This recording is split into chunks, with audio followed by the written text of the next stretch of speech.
بسم اللہ الرحمن الرحیم۔ السلام علیکم ورحمۃ اللہ وبرکاتہ۔ الحمدللہ رب العالمین، والصلاة والسلام علی نبینا محمد وعلی آلہ وصحبہ اجمعین۔ فاعوذ باللہ من الشیطان الرجیم، بسم اللہ الرحمن الرحیم۔ ان اللہ وملائکتہ یصلون علی النبی یا ایھا الذین آمنوا صلوا علیہ وسلموا تسلیما۔ برادران اسلام، ابھی میں نے آپ کے سامنے جو آیت تلاوت کی ہے یہ سورۃ الاحزاب کی آیت نمبر 56 ہے۔ اس آیت میں اللہ تبارک و تعالیٰ کا ارشاد گرامی ہے کہ بے شک اللہ تبارک و تعالیٰ اپنے نبی پر رحمتیں بھیج رہا ہے اور اس کے فرشتے رسول اکرم صلی اللہ علیہ وسلم پر درود و سلام بھیج رہے ہیں۔ پھر اللہ تبارک فرماتے ہیں کہ یا ایھا الذین آمنوا صلوا علیہ وسلموا تسلیما، کہ ایمان والو رسول اکرم صلی اللہ علیہ وسلم کی قدر و منزلت، آپ کا مقام اور آپ کا مرتبہ اتنا عظیم ہے کہ اللہ رب العزت خود اپنے فرشتوں کی محفل میں، مقرب فرشتوں کی محفل میں رسول اکرم صلی اللہ علیہ وسلم پر جب رحمت کی دعائیں بھیج رہا ہے،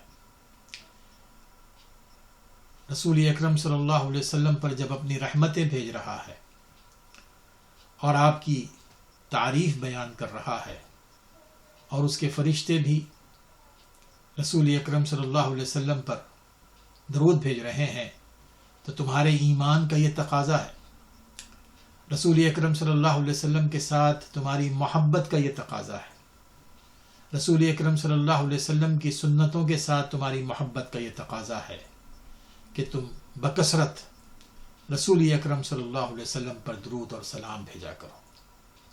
میرے دوستو، رسول اکرم صلی اللہ علیہ وسلم پر درود و سلام بھیجنے کا جو حکم اللہ تبارک و تعالیٰ نے جس اسلوب میں دیا ہے، یہی خود ہمارے لیے قابل غور ہے۔ اس میں اللہ تبارک و تعالیٰ نے بطور خود اپنی بات بتائی اور پھر فرشتوں کے بارے میں بتلایا، اور پھر ایمان والوں کو یہ حکم دیا کہ تم نے بھی یہ کرنا ہے۔ تو پھر وہ کون سا بدبخت ہوگا جو رسول اکرم صلی اللہ علیہ وسلم پر درود نہ بھیجے۔ ذہن میں بعض اوقات یہ سوال آتا ہے کہ ہم نے رسول اکرم صلی اللہ علیہ وسلم پر درود جب بھیج رہے ہیں تو اس کا مقصد کیا ہے، اس کے اسباب کیا ہے۔ تو اس کی صفائی کے لیے میں بتا دوں کہ رسول اکرم صلی اللہ علیہ وسلم پر اگر ہم درود بھیجتے ہیں تو اس کا ایک واحد سبب، ایک واحد اس کی وجہ یہ ہے کہ یہ اللہ تعالیٰ کا حکم ہے، صلو علیہ وسلم تسلیما، یہ اللہ تعالیٰ کا حکم ہے اور یہ فرشتوں کا عمل بھی ہے۔ اور پھر تیسری چیز وہ یہ کہ رسول اکرم صلی اللہ علیہ وسلم کے اس امت پر اس قدر بے حساب احسانات ہیں کہ اس کا شمار نہیں کیا جا سکتا، اور نہ ہی کوئی آپ کا امتی رسول اکرم صلی اللہ علیہ وسلم کے ان احسانات کا بدلہ چکا سکتا ہے۔ اب اگر ہم یہ چاہتے ہیں کہ رسول اکرم صلی اللہ علیہ وسلم کے اس امت پر احسانات کے حوالے سے کچھ کر سکتے ہیں تو ہمیں یہ چاہیے کہ رسول اکرم صلی اللہ علیہ وسلم سے ہمیں بے پناہ محبت ہو، ایسی محبت کہ جس کے کہ کوئی کسی اور کے ساتھ نہ ہو۔ پھر رسول اکرم صلی اللہ علیہ وسلم کی سنت کے ساتھ ہمیں محبت ہو۔ پھر اسی طرح رسول اکرم صلی اللہ علیہ وسلم پر ہم ہمیشہ درود و سلام بھیجا کریں، کیونکہ رسول اکرم صلی اللہ علیہ وسلم، میرے دوستو، جس انداز سے آپ نے ہم تک اس دعوت حق کو پہنچایا، اگر آج ہم مومن ہیں، مسلمان ہیں، تو پھر یہ رسول اکرم صلی اللہ علیہ وسلم ہی کی قربانیوں کا نتیجہ ہے۔ آج اگر ہم صاحب ایمان ہیں تو پھر اس کی وجہ یہی ہے کہ رسول اکرم صلی اللہ علیہ وسلم کی قربانیاں، جن کی وجہ سے آج ہم صاحب ایمان ہیں، جو سب سے عظیم ترین دولت ہے، اس کے لیے آپ کو کچھ نہیں کرنا پڑا، لیکن آپ کو اس امت سے بے انتہا محبت تھی، بے انتہا محبت تھی۔ بہت ساری ایسی مثالیں موجود ہیں کہ جس میں آپ نے اپنی امت کے ساتھ محبت کا اظہار فرمایا ہے۔ ایک حدیث میں جیسے کہ آتا ہے کہ رسول اکرم صلی اللہ علیہ وسلم نے خود فرمایا کہ لِكُلِّ نَبِيٍّ دَعْوَةٌ مُسْتَجَابَةٌ، کہ ہر ایک نبی کو اللہ تبارک و تعالیٰ نے ایک موقع دیا تھا کہ جو تم جو کچھ تم مانگنا چاہتے ہو تمہاری دعا ضرور قبول کی جائے گی، تو تم مجھ سے مانگ سکتے ہو۔ فتعجل کل نبی، تو آپ نے فرمایا کہ ہر نبی نے وہ اس موقع کا استعمال کر لیا اور اللہ تعالیٰ نے ان کی وہ دعا قبول فرما لی۔ وَإِنِّي اخْتَبَأْتُ دَعْوَتِي شَفَاعَةً لِأُمَّتِي يَوْمَ الْقِيَامَةِ، لیکن میں نے اللہ تعالیٰ کی طرف سے جو یہ مجھے آفر ملی ہے کہ میں کوئی بھی دعا کروں اللہ تعالیٰ اس کو قبول فرمائے گا، اس آفر کو میں نے قیامت کے لیے محفوظ کر لیا ہے، اور قیامت کے دن میں نے محفوظ کیا ہے اس لیے تاکہ میں اس آفر کو استعمال کر سکوں اللہ تعالیٰ کے سامنے اپنی امت کی شفاعت کر کے۔ سبحان اللہ، تمام انبیاء نے اس آفر کو تو استعمال کر لیا، لیکن رسول اکرم صلی اللہ علیہ وسلم فرماتے ہیں کہ میں نے اس کو قیامت کے لیے رکھا ہے تاکہ میں اپنی امت کی شفاعت کر سکوں۔ تو کیا ہمارا فرض نہیں بنتا کہ رسول اکرم صلی اللہ علیہ وسلم کے ساتھ ہماری بے انتہا محبت ہو، آپ کی سنت کے ساتھ محبت ہو، اور اسی طرح آپ نے ہم تک جو دعوت پہنچائی ہے اس دعوت کو، آپ کی اس دعوت کو دوسروں تک پہنچانے کا ہمارے اندر جذبہ پیدا ہو۔ تو میرے دوستو، یہی ایک چیز ہے جو ہمیں اس آیت سے سمجھنا چاہیے۔ باقی رہی جو دوسری پوائنٹ، 2-3 پوائنٹ میں بیان کروں گا اس آیت کے حوالے سے۔ ایک دوسرا پوائنٹ یہ ہے کہ رسول اکرم صلی اللہ علیہ وسلم پر درود و سلام بھیجنے کی شرعی حیثیت کیا ہے؟ کیا یہ واجب ہے، فرض ہے، سنت ہے؟ تو جیسے کہ قرآن اور حدیث سے پتہ چلتا ہے کہ یہ ہر مسلمان پر فرض ہے، واجب ہے کہ وہ رسول اکرم صلی اللہ علیہ وسلم پر درود و سلام بھیجے۔ جو آیت میں نے آپ کے سامنے تلاوت کی ہے اس کی سب سے بڑی دلیل یہی ہے کہ یا ایھا الذین آمنوا صلوا علیہ وسلموا تسلیما، کہ تم ایمان کا دعویٰ کرتے ہو، تم صاحب ایمان ہو، تو رسول اکرم صلی اللہ علیہ وسلم پر درود بھیجا کرو۔ تو یہ ہمارے ایمان کی علامت ہے اور یہ واجب ہے۔ اسی طرح رسول اکرم صلی اللہ علیہ وسلم نے، جیسے کہ ایک صحیح حدیث میں ترمذی کی آپ نے فرمایا کہ رغم انف رجل ذکرت عنده فلم يصلي علی، کہ اللہ تعالیٰ اس شخص کی ناک کو خاک آلودہ کرے یا اس کو ذلیل و خوار کرے کہ جس کے سامنے میرے نام کا میرا ذکر کیا جاتا ہے لیکن اس کے باوجود وہ مجھ پر درود و سلام نہیں بھیجتا۔ یعنی جس کے سامنے رسول اکرم صلی اللہ علیہ وسلم کا ذکر آئے اور وہ آپ پر درود و سلام نہ بھیجے، رسول اکرم صلی اللہ علیہ وسلم نے اس کے لیے فرمایا کہ وہ ذلیل و خوار ہوگا۔ تو اس کا معنی یہ ہے کہ ہم پر یہ واجب ہے کہ رسول اکرم صلی اللہ علیہ وسلم پر جب بھی آپ کا ذکر خیر آئے، اس وقت ضروری طور پر، خاص طور پر جب آپ کا ذکر خیر آئے، ہم نے درود و سلام بھیجنا ہے۔ اور اس کے علاوہ عمومی طور پر رسول اکرم صلی اللہ علیہ وسلم پر درود و سلام بھیجا جائے۔ اور اس کی آخری وجہ ہی میں آپ کو بتاتا ہوں، اس پر تفصیلی سے گفتگو کروں گا میں، کہ جب ہم رسول اکرم صلی اللہ علیہ وسلم پر درود و سلام بھیجتے ہیں تو میرے دوستو اس کا فائدہ کس کو ہوتا ہے؟ اس کا فائدہ ہمیں ہی ہوتا ہے، ہمیں ہی اس کا فائدہ ہوتا ہے۔ تو اس لیے ہم اپنے اس فائدے سے اپنے آپ کو کیوں محروم کریں؟ بڑا نفع بخش سودا ہے یہ جو رسول صلی اللہ علیہ وسلم نے حدیث میں بیان فرمایا ہے۔ بہرحال اس میں جو تیسرا پوائنٹ آتا ہے وہ یہ کہ رسول اکرم صلی اللہ علیہ وسلم پر درود اگر بھیجا جائے، سلام اگر بھیجا جائے تو کن الفاظ میں بھیجا جائے؟ افسوس کی بات یہ ہے کہ یار لوگوں نے بہت سارے اپنے بنائے درود بنائے ہوئے ہیں، مصنوعی درود، مختلف قسم کے ناموں سے، میں ان کا ذکر نہیں کرنا چاہتا۔ تو اس میں بڑا ہمیں چوکنا رہنا چاہیے۔ ہم نے وہی درود رسول اکرم صلی اللہ علیہ وسلم پر بھیجنا ہے، وہی سلام آپ پر بھیجنا ہے جو آپ نے اپنے صحابہ کو سکھایا ہے۔ اختصار کے ساتھ میں کہوں گا کہ رسول اکرم صلی اللہ علیہ وسلم نے جو درود صحابہ کو سکھایا تھا وہ درود ابراہیمی ہے، وہ درود ابراہیمی ہے جو صحیح بخاری میں آپ کو ملے گا، ہر صحیح حدیث کی کتاب میں ملے گا۔ اللہم صلی علی محمد وعلی آل محمد کما صلیت علی ابراہیم وعلی آل ابراہیم انک حمید مجید، اللہم بارک علی محمد وعلی آل محمد کما بارکت علی ابراہیم وعلی آل ابراہیم انک حمید مجید۔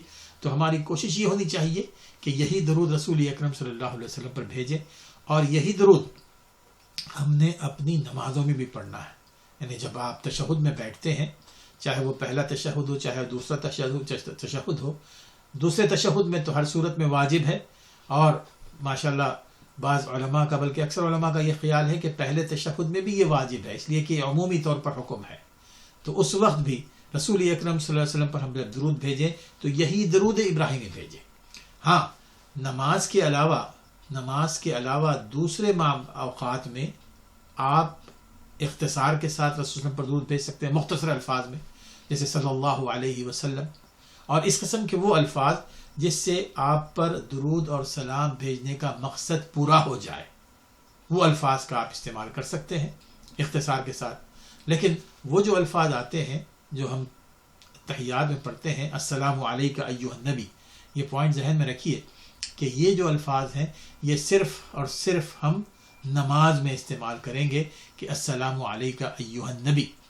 نماز کے علاوہ دیگر اوقات میں ان کا استعمال نہیں کیا جائے گا، کیونکہ نماز میں رسول اکرم صلی اللہ علیہ وسلم نے ہمیں حکم دیا ہے، یہ اس لیے مشروع ہے، السلام علیکہ، آپ پر سلامتی ہو اے نبی صلی اللہ علیہ وسلم۔ لیکن نماز کے علاوہ دیگر اوقات میں یہ غیر مشروع ہے اس کا استعمال۔ تو ایسے موقع پہ خاص طور پر یہ غلط ہو جاتا ہے جبکہ نماز کے علاوہ دیگر اوقات میں کچھ لوگ جن کا عقیدہ یہ ہو کہ اس محفل میں رسول اکرم صلی اللہ علیہ وسلم بنفس نفیس تشریف فرما ہے، تو اس موقع پر اگر وہ اس قسم کا درود پڑھیں کہ السلام علیکہ ایھا النبی، تو اس کا معنی یہ ہے کہ ان کے عقیدے میں فساد ہے، یہ انتہائی غلط عقیدہ ہے جو اسلام کے منافی ہے۔ تو اس لیے ایسے الفاظ ہمیں استعمال نہیں کرنے چاہیے نماز کے علاوہ۔ آپ وہ الفاظ استعمال کریں کہ جس میں رسول اکرم صلی اللہ علیہ وسلم پر درود اور سلام بھیج دیا جائے۔ اب رہے گی بات جو تیسری آخری بات جو میں بیان کرنا چاہتا ہوں کہ اس کا فائدہ کیا ہے۔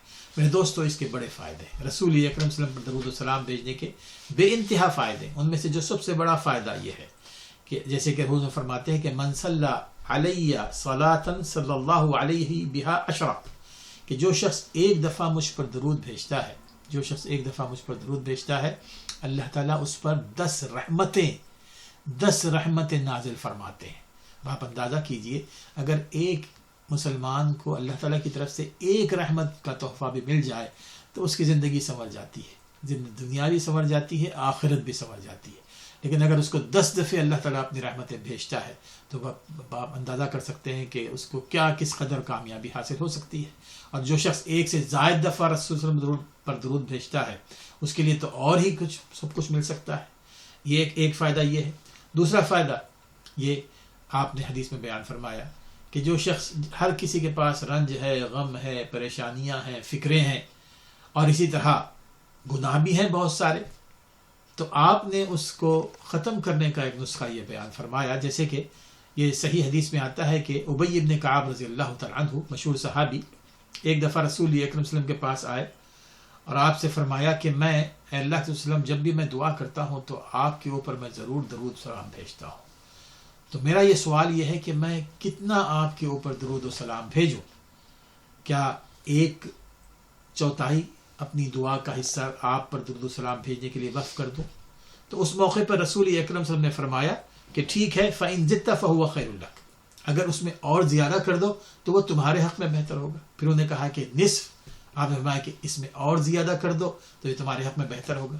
پھر انہوں نے کہا کہ 2/3، آپ نے فرمایا کہ یہ بہتر ہے لیکن اس سے زیادہ کر دو تمہارے حق میں بہتر ہوگا۔ تو انہوں نے کیا کہا؟ انہوں نے کہا کہ علیہ السلام میں اپنی ساری دعا آپ پر درود بھیجتے ہوئے پوری کر لوں گا، آپ پر درود و سلام بھیجتے ہوئے میں اپنی ساری دعا اسی کے لیے پوری کر لوں گا۔ اس موقع پہ رسول اکرم صلی اللہ علیہ وسلم نے فرمایا اذن تکفى ہمک ویغفر لک ذنبک، اذن تکفى ہمک ویغفر لک ذنبک، کہ اگر تم اس طرح کی دعا کرو تو تمہیں 2 فائدے حاصل ہوں گے۔ ایک یہ کہ تمہارے رنج، تمہارے غم، تمہاری پریشانیاں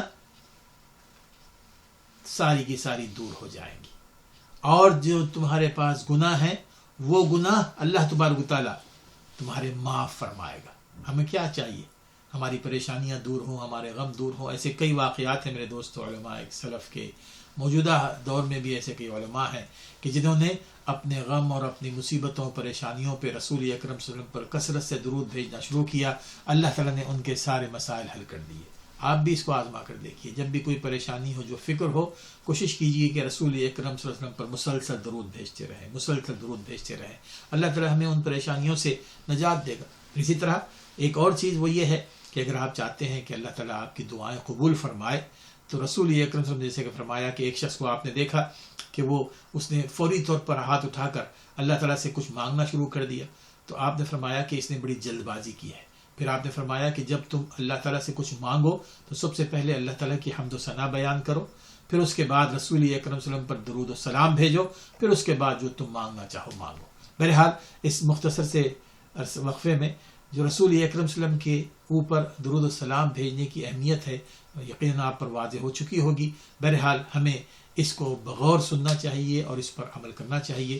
اللہ تعالی ہمیں عمل کی توفیق عطا فرمائے۔ سبحان ربك رب العزة عما يصفون وسلام على المرسلين والحمد لله رب العالمين۔